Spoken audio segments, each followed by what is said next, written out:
Welcome back to Emotional Mojo. He certainly takes a tough love approach to losing weight. No political correctness here. In fact, the back of his own book says, "Stop being stupid." But it is a positive message. Welcome author of Fat Loser, Steve Siebold. Steve, stop being stupid? Come on, we're Emotional Mojo. What's that all about? Americans love being called fat and stupid, so you know. I mean, the whole line of books for dummies is doing well, so I suppose that has something to do with it. Yeah, I mean, when I'm on a diet, and you're dietitians, right? When I'm on a diet and I eat the pizza and I eat the donuts, effectively, I'm being stupid. Doesn't mean I am stupid, but I'm acting stupid. I'm making stupid choices. Exactly. Wow. Yeah, there we go. In tandem. Let's talk about you for a minute here, though, because you're a former pro tennis player. Now you're a motivational speaker, and you're teaching mental toughness. So what inspired you to write this weight loss book? Well, I travel around the world giving speeches, writing books on mental toughness, have for about 20 years. And all of a sudden, I found myself about 10 years ago, 40 pounds overweight. And I'm thinking, this is bad. I'm a mental toughness coach, and I'm fat. This does not look good to audiences. What's the connection Television. there? Why do you think that doesn't look good? I just think it looks sloppy. It's a choice. It's a choice I made to not pay attention. So I wrote myself a mental toughness program, which is what I do for big companies. And I lost the weight, and that was 10 years ago. And it was not that difficult to do. It was really more of a choice. You make it sound easy. Well, but I think it's good because you lived it. You know, you aren't just this person who's always been thin, always been fit, whatever. Trying You're to like, give advice. I fell into corporate America like a lot of people do with my desk job, with my at a computer, you know, sedentary, and then look what happened. Sure, it creeps up on you. It's easy to do. I mean, and I think, to your point, I don't think it's easy to lose the weight necessarily, but I think it is simple. And that's what the book is really about. We like to rationalize things and rationalize our food choices. So when we're a little bit Sure. tougher, like you're saying, it might be harsh, but it kind of makes us realize that we do need to make the right choices and make that a habit, right? Absolutely. Well, this is what makes it stand out to me. Some of the chapters in the book, kind of harsh. Comply or die. Stop socializing with fat people. Did I say that? Yeah. Yeah. Yes, I did, yeah. Begin suffering. Why did you choose this approach? Why take it this way? Because the politically correct softball approach is failing. I mean, this country is in a healthcare crisis unlike one we've ever experienced in the history of the country. And the world really is doing the same thing. The world's getting fatter. So if the softball approach is not working, how about the hardball approach? Let's see if it works. Yeah. And it's working for some people. Other people are a little offended, slightly. Yeah, Yeah. you guys Speaking hate of mail which, and all yeah. these kinds of things. So how do you deal with that from a mental aspect? And how Death do you threats, keep too. going?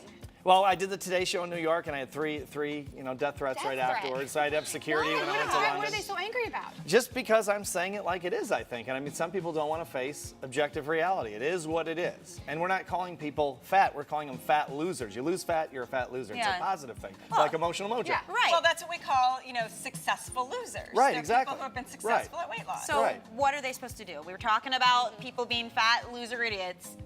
How do we get smart and lose the weight? Well, I think What's your biggest advice?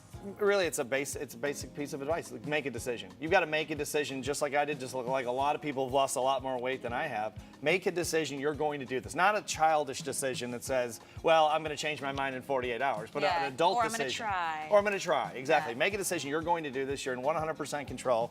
Step 2, go to your doctor, make sure you're healthy enough to be on a good diet, and then have the mental toughness to stick to it. And that's why we're giving this book away. I'm not making money on this book. I'm giving it away. I love that. Around the world. Free. Exactly. I mean, he's saying, as dietitians, you had to be kind of nervous coming in here knowing you were going to get 2 dietitians Yeah. harping on you, but you're telling people, go to your doctor, follow the proper diet, don't stop eating, don't fast, and then you're giving it away for free. This is what I find interesting because you say go to your doctors, but then you also say in your book, don't listen to your doctors. Well, What does that mean? that's a good point, and it's a seeming like contradiction, but it's really not.